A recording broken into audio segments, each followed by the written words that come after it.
existe a resistência adquirida, que é isso que a gente causa usando antibióticos, né? A bactéria começa a expressar genes por causa de uma pressão de antimicrobianos. Essa que a gente não quer. A outra não tem como eu tenho que marcar encontro com Deus e combinar, querido, por que a bactéria Staphylococcus já veio assim, né? Então, isso não está na nossa mão, tá? Então, vamos falar dos gram-negativos. Nesse quadro, é um quadro de beta-lactâmicos, por quê? Porque é a classe mais usada, prescrita na comunidade no hospital, né? Então, a gente vê lá no azul, penicilina, cefalosporina de primeira, monobactana, que é o Estreonan, céfalo de terceira e quarta, taso, que é o piperacillina tazobactam, e os carbapenemas. E embaixo, amarelo, laranja e vermelho, os mecanismos mais comuns que estragam esses antibióticos. Veja, mecanismo de resistência tem para todas as classes, também são 60, não vamos falar sobre isso, né? Eu acho que para vocês é muito importante saber esses, que atrapalham o uso do beta-lactâmico, para vocês saberem se é seguro ou não dar beta-lactâmico. Até porque o mecanismo de resistência, quinolona, aminocosídeo, parará, na comunidade é bem menor, tá? Então, vamos lá. Se a bactéria gram-negativa começar a expressar beta-lactamase de espectro restrito, que basicamente é a penicilinase, ela inativa já a penicilina cefalosporina de primeira geração. Se ele começar a expressar beta-lactamase de espectro ampliado, ele já inativa as penicilinas, céfalos de primeira, Astreonan e céfalos de terceira e quarta. Então, só dá para usar taso para cima. Então, já estamos no assunto hospital, né? Se ele tiver esse mecanismo cromossômico, que é AMP-C, o nome do mecanismo é AMP-C, que é mais comum nas bactérias CESP. O que é CESP? É um acrônimo, já vou mostrar para vocês. E a dica é olhar a cefoxitina no teste de sensibilidade, ele de cara pede da cefalosporina de terceira para baixo. A quarta geração para cima pode ser usada. Então, você vê que é diferente da SBL. E em vermelho, o que é o nosso pesadelo atual, faz 12 anos, né, que a gente está vivendo esse pesadelo, que é bem menor que o Covid, né, mas é um pesadelinho, que é a produção de carbapenemase, que então no Brasil a gente começou a perceber em 2008, 2009, apesar de no resto do mundo ter começado anteriormente o problema deles, né? E aí, qual que é a diferença que eu acho? Que para SDL, a gente falava essa sigla aí, estava resolvido, o meropenem e o tazobactam resolviam tudo. Para carbapenemase, não basta. Você tem que saber se é da classe A, se é da classe B e da classe D. Você precisa saber se ela é sensível ou não ao antibiótico que vai sobrar para tratar, tá? Então a coisa ficou complicada. Primeiro, porque as enterobactérias são as grandes causadoras de infecção hospitalar na comunidade. Ah, Simone, eu vou num plantão, eu só vejo infecção por pseudomonas e acineto. Vou te falar que está dando plantão em terapia intensiva. Só que a terapia intensiva, ela é pequena perto do hospital geral. E no hospital geral, a grande maioria das infecções hospitalares são por gram-positivos, mas nos gram-negativos é por Klebsiella escherichia coli, tá? Pseudomonas e acinetos são bichos de UTI. E na comunidade, todas as infecções comunitárias por gram-negativo, a grande maioria, 90%, são causadas por enterobactérias. Então, quando apareceu as carbapenemases, que são enzimas que hidrolisam os carbapenemas, a gente perdeu a maior classe que a gente tinha de segurança de uso de antibiótico em paciente grave, que eram os carbapenemas. Então, por isso o problema. E aí faz o quê, Simone? Nós estamos na água benta, tá? Então, aqui a gente vê, nesse próximo quadro, os exemplos de resistência em gram-negativos. Então, beta-lactamase de espectro restrito. Quem é que produz isso? Haemophilus influenzae e Moraxella hoje, nowadays, 2020, tá? O ano que vem eu não sei, outro planeta. Ano que vem é outro planeta, a gente tem que pensar o que aconteceu no planeta ano que vem, que a gente está vivendo esse planeta aqui em 2020. Haemophilus influenzae e Moraxella, Klebsiella e coli podem produzir. Como é que eu vejo? Eu vejo um teste de sensibilidade, que a cefalosporina de primeira e a penicilina são resistentes, né? O que essas infecções causam? Infecção de vias aéreas superiores, pneumonia, infecção urinária, infecção abdominal. Então, o que eu faço? Se eu acho que é Klebsiella e coli, Moraxella e Haemophilus influenza, eu não posso dar mais penicilina sozinha, em amoxicilina. Eu posso dar amoxicilina com inibidor de beta-lactamase, que inibe essa beta-lactamase de espectro restrito, tá? A ideia é essa. A gente vai falar isso 20 vezes até o final do curso. Aí SBL, geralmente, então, na segunda coluna, né, o mecanismo de resistência chama ESBL, elas são principalmente, elas gostam principalmente da Klebsiella e coli. Tem nas outras também gram-negativos, mas elas gostam mais dessa. Aonde eu vou ver essas duas bactérias? Infecção urinária e abdominal, e nas infecções hospitalares. Então, quando isso aparecer, volta lá, a gente não pode usar até cefalosporina de quarta, né? Tem que ser taso e carbapenema. Já estamos falando de gente hospitalizada, hein? No grupo CESP, aí o acrônimo. Então, a sacada do grupo CESP é ter cefoxitina resistente no teste de sensibilidade a antibióticos. O que eu faço? Vejo se é uma dessas bactérias. Quais são? Acrônimo CESP, Citrobacter, Enterobacter, Serrácea, Proteus, Providência e Pseudomonas, né? O que elas causam? Esse grupo causa infecção em pessoas que tomam antibióticos, geralmente estão dentro do hospital, tá? Aí você tem que fugir até ceftraxona, lembra? Que eu falei no slide anterior, né? E quando tem carbapenemase, as carbapenemases já foram descritas em todas as bactérias gram-negativas, em todas. No acinito e na pseudomonas, depende do seu hospital, porque tem hospital que conseguiu erradicar as carbapenemases da pseudomonas e do acinito, tá? E aí sobraram as enterobactérias. Então, cada hospital tem o bichinho que merece, então não se copia uma coisa feita de um hospital para o outro. A primeira coisa mais importante do mundo. Cada hospital tem um influxo de antibiótico e a população específica. E um bando de profissionais de saúde trabalhando melhor, pior, porque são treinados, porque têm confiança, porque gostam de fazer. Então, cada unidade hospitalar é uma célula viva única no mundo. Então, não adianta falar assim, vou copiar o que o fundão, o que o pessoal do fundão está fazendo no TI, vamos fazer aqui também. Isso não funciona, vai morrer um monte de gente, tá? Cada um tem o bichinho que merece, tá bom? A explicação, pressão de antibiótico que é única em cada lugar, tipo de paciente e equipe de trabalho funcionando, né? Então, as carbapenemases no Brasil só dão infecção hospitalar. Na Índia, estão dando infecção comunitária. Como eu sempre falo para vocês, cada um tem o que merece. Nós não temos esse problema, então também não vou ficar procurando KPC na comunidade, certo? Nosso problema é outro. E aí, opções de tratamento, né? Eu acabei falando tudo isso. Então, só para falar uma coisa importante, que se a carbapenemase é da classe A, portanto, tem que fazer o teste fenotípico da carbapenemase, tá? Que nenhum laboratório faz, né? Mas tem que fazer, a gente tem que brigar para fazer, porque senão vai dar antibiótico, o paciente vai morrer. Quando for da classe A, existe o Casav, que é o Torgena, né? Que é um antibiótico para KPC, tá certo? Mas tem que ter certeza que é classe A, porque ele só funciona para classe A. Quando for carbapenemase da classe B, a gente tem bastante no Brasil, que é MDM, não serve o Casav. Então tem que fazer aminoglicosídeo, digiciclina, palinicina,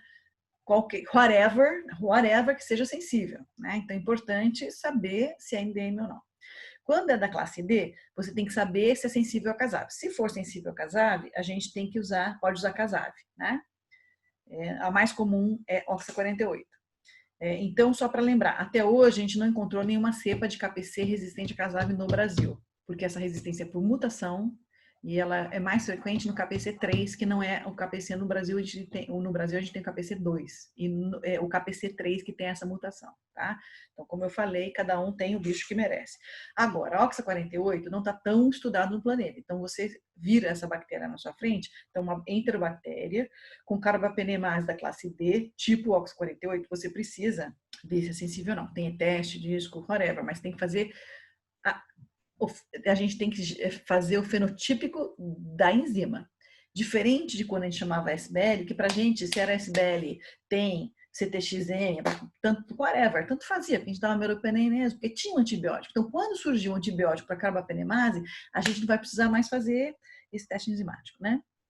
Esse slide é para a gente lembrar de falar a importância do MIC, né? Então, o que é MIC? É concentração inibitória mínima, ao contrário, né? Porque a sigla ficou na língua inglesa, nenhum problema.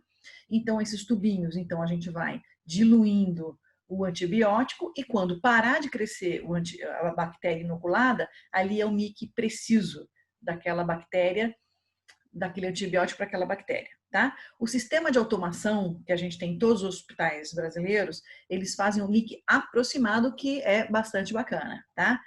Além disso, além da automação do MIC aproximado, o MIC preciso, ele é dificilmente feito no laboratório de assistência, ele é mais feito no laboratório de pesquisa, mas dá com alguns kits agora, atualmente, para fazer isso ser necessário. Por que isso é importante? Porque a posologia do remédio está relacionado com o MIC da bactéria naquele sistema de PKPD que eu falei para vocês, tá? Então, é impossível tratar paciente grave sem saber o MIC das bactérias. Em geral, o Vitek resolve tudo, mas tem algumas horas que o Vitek não resolve, né? Que é quando para alguns antibióticos, por exemplo, polimixina, precisa ser MIC preciso. O Vitek não funciona. Então, tem uns kits de MIC em caldo para assistência, tá? custa dinheiro, né? Tudo que é bom custa caro, né? Resistência para gram-positivos. Então, a gente vai separar os gram-positivos em áureos, enterococos e streptococos. Então, vamos falar do áureos, que é a bactéria mais comum de infecções comunitárias hospitalares. E aí, a gente vê aqui na linha azul, penicilina, céfalo de primeira, oxacilina, vanco e outros, que são os grandes antibióticos para estafilococcus aureus, né? Na primeira, a bactéria, linha verde, a bactéria selvagem, penicilina, se for sensível, pode tratar, né? Porém, infelizmente, o Staphylo aureus, que nasceu sensível à penicilina, em 90%, 99,9% dos casos, ela já tem resistência adquirida à penicilina, tá? Portanto, se você encontrar com Staphylo aureus sensível à penicilina, tire uma selfie porque você está frente a uma bactéria selvagem, silvestre, tá? Se ela for resistente à penicilina, ela já é uma bactéria com resistência adquirida e aí não dá para dar amoxicilina para uma infecção. Você tem que dar a inibição o inibidor de beta-lactamase junto, que é o clavulin, o Subactam e esses outros, né? Então tem que ser ou cefalosporina de primeira ou oxacilina, sem problemas. Se for resistente à oxacilina, cefalosporina, aí o mecanismo não é enzima, o mecanismo é por mutação, alteração da PBP2A por mutação, aí tem que matar todos os beta-lactâmicos e pular para o glicopeptídeo. Tá? Então, meropenem, ceftraxona, cefepima, piptase, todos eles têm ação eficaz contra o Staphylo aureus. O padrão ouro do Staphylo aureus é tratar que seja resistente à penicilina, é tratar com oxacilina ou cefalosporina de primeira geração. Então, quando existe uma mutação na PBP2A que mata a ligação do antibiótico, né, a proteína ligadora de penicilina da parede celular do Staphylo aureus, a gente perde todos os beta-lactâmicos, a gente tem que mudar de classe, e a classe padrão ouro é a vancomicina. E se ficar resistente à vancomicina, a gente tem que pular de classe de novo para essa lista que está aqui, que é linezolida, daptomicina e tiaciclina, tá? Então, MRSA, que quer dizer Staphylo aureus resistente à meticilina, que é um primo da oxacilina. Por que usa M, Simone, se no Brasil a gente usa oxa? Por que põe meticilina se a gente usa oxa? Porque a gente tem uma maneira, uma certa tendência, de usar o mesmo nome que o planeta usa, né? Para dar uma unificada em tudo que a gente fala, tá? Então, mais ou menos, 40% das infecções hospitalares são por MRSA no Brasil, nos hospitais públicos e privados. E mais ou menos 10% das infecções comunitárias. Então, isso é importante, né? E a resistência à vancomicina no Brasil, ela é rara, graças a Deus. Tem um aqui, um ali e nunca mais. Eu acho que no Rio de Janeiro a gente nunca viu. Tem caso em Curitiba, em São Paulo, mas assim, raríssimo. No Rio, eu falo assim, no Rio de Janeiro a gente não vê isso, a gente vê no Hospital Universitário, na UERJ, o INTO, são hospitais que trabalham olhando isso o tempo inteiro há mais de 30 anos, tá? E a gente realmente não tem nesses locais. Eu não sei se nos locais que não vem, tem. Mas nesses locais onde a gente está sempre olhando, o UF está sempre olhando, os hospitais privados de melhor qualidade estão sempre olhando. Então, Staphylo aureus resistente à vancomicina a gente não tem, nunca viu no Rio de Janeiro. Aí, outra bactéria importante é o Enterococcus. O Enterococcus, geralmente, ele só é tratado com ampicilina ou derivados da ampicilina, tipo a piperacilina, que é uma ampicilina derivada, né? Então, o Enterococcus selvagem, ele é sensível à ampicilina. E no Brasil, a gente tem mais o Enterococcus fecalis, sensível à ampicilina. Nos Estados Unidos da América do Norte, eles têm mais Faecium resistente a tudo. Aí o problema é deles, não é meu. Tá? Então, como eu falo para vocês, cada um tem o bichinho que merece, tá? Problema deles. Então, nós temos mais fecalis. O fecalis é mais sensível, então, geralmente, a gente tem bastante ampicilina sensível, que é a bactéria selvagem. Beleza. Se por acaso ela é resistente, aí 5% é resistente à ampicilina, aí tem que passar para a vancomicina, tá? E se for resistente, é tudo mutação, né? Se for resistente à vancomicina, aí tem bastante já no Brasil, em todos os estados, todas as cidades, né? Não causa um surto de grande volume, tipo o MRSA e o KPC, a Cineto e tal, mas tem sempre um casinho ali. A gente tem que sair, então, da vancomicina e passar para esses 3 antibióticos que a gente vai falar mais depois, que é a oxazolidinona, a daptomicina e a glicilciclina, que é a tiaciclina. E com relação aos estreptococos, é bastante importante a gente saber que raramente eles ficam resistentes. Então, os streptopiógenes, o strepto agalacti, o strepto viridans, eles são sensíveis à penicilina. Eu posso ter que fazer dose maior ou dose menor, segundo o MIC da bactéria, mas eles são sensíveis. O único que ficou resistente foi o pneumococo. E a prevalência da resistência no Rio de Janeiro, no Brasil, ainda é baixa, graças a Deus. O pior país do mundo para isso é a Espanha. tá? A resistência do pneumococo lá é bem grande, mas é o problema deles, não o nosso, tá bom? A gente faz vigilância de pneumococo no Rio de Janeiro há 30, 40, 50, 100 anos, tá? Então, a gente tem, então, entre nós, um combinado de que se for uma infecção pneumocócica no sistema nervoso central, eu não posso aceitar nenhuma resistência por causa do local da infecção, então eu vou sempre começar da resistência por lá para baixo. Fora isso, a gente não considera resistente, a gente dá penicilina, amoxicilina, qualquer coisa. Então é bastante...